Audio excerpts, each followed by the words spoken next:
BJP ने 56 सीटों पर होने वाले राज्यसभा चुनाव के लिए अपने उम्मीदवारों की 2 और लिस्ट जारी कर दी है और इस नई लिस्ट में बीजेपी अध्यक्ष जेपी नड्डा का भी नाम शामिल है। गुजरात से जेपी नड्डा राज्यसभा सांसद बनेंगे। अब तक बीजेपी की तरफ से जारी कई उम्मीदवारों की लिस्ट में सिर्फ 4 नाम ऐसे हैं जिनको दोबारा मौका दिया गया है। अश्विनी वैष्णव, एल मुरुगन, सुधांशु त्रिवेदी और जेपी नड्डा। वहीं 7 केंद्रीय मंत्री ऐसे हैं जिनका राज्यसभा का कार्यकाल तो खत्म हो गया, लेकिन टिकट का इंतजार खत्म नहीं हुआ। इन नामों में पर्यावरण मंत्री भूपेंद्र यादव, स्वास्थ्य मंत्री मनसुख मांडविया, पशुपालन मंत्री पुरुषोत्तम रूपाला, शिक्षा मंत्री धर्मेंद्र प्रधान, विदेश मंत्री वी मुरलीधरन, उद्यम मंत्री नारायण राणे, कौशल विकास राज्य मंत्री राजीव चंद्रशेखर का भी नाम है। माना जा रहा है कि ये तमाम हेवीवेट चेहरे राज्यसभा की बजाय लोकसभा से चुनाव मैदान में उतारे जा सकते हैं।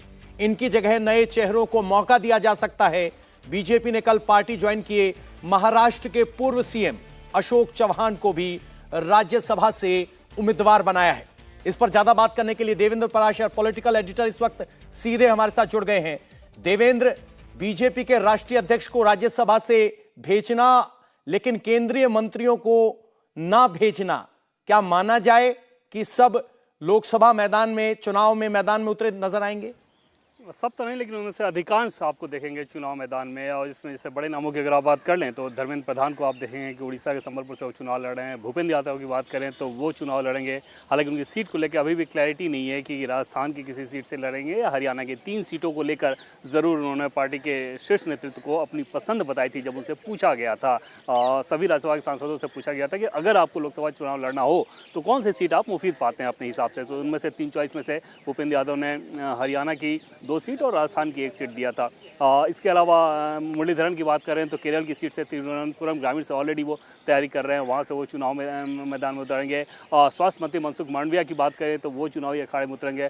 पुरुषोत्तम रूपाला को लेकर क्लैरिटी नहीं है कि क्या उनको लोकसभा लड़ाया जाएगा या पार्टी किसी और भूमिका में उनका इस्तेमाल करना चाहेगी, उनको लेकर अभी क्लैरिटी नहीं है। लेकिन इनमें से अधिकांश नाम को लोकसभा चुनाव लड़ाया जाएगा। और उसी लिहाज से इस बार जो राज्यसभा में बड़े नामों को अगर आप देखेंगे, जैसे जीवीएल नरसिम्हा की बात कर लें या बीजेपी के मीडिया है chief spokes person Anil Baluni की बात करें, इन सबों को अगर रिपीट नहीं किया गया तो उसके पीछे वजह यह है कि इन सबको लोकसभा चुनाव में उतारा जा रहा है।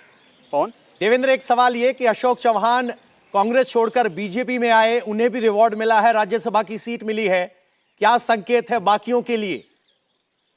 ये निश्चित तौर पे एक बड़ा रिवार्ड अशोक चव्हाण के हिसाब से देखा जाए तो। और उस रिवार्ड के पीछे बड़ी वजह यह है कि न सिर्फ अशोक चव्हाण आए हैं बल्कि उनके साथ कुछ ऐसे नेता हैं जो कि जनाधार रखते हैं और उनको भी लेकर वो आ रहे हैं। और उस लिहाज से पार्टी ने उन्हें ये अवसर दिया है।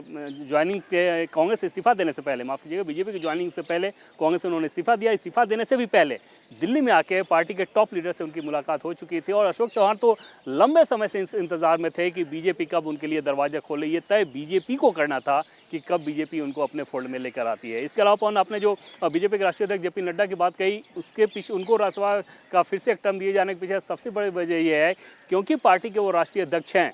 तो ऐसे में पूरे देश में उनको कैंपेन का जिम्मा एक तरह से राष्ट्रीय अध्यक्ष के तौर पर मुख्यतः संभालना होगा। और वहाँ पर सिर्फ उनको एक लोकसभा चुनाव में पार्टी केंद्रित नहीं करना चाहती थी और इस वजह से उनके लिए राज्यसभा का फैसला किया गया फिर से। जी देवेंद्र, बहुत बहुत शुक्रिया आपका इस जानकारी के लिए। यानी जेपी नड्डा राष्ट्रीय अध्यक्ष की भूमिका में लोकसभा चुनाव पर फोकस कर पाए, इसलिए एक बार फिर उन्हें राज्यसभा नॉमिनेट किया गया है।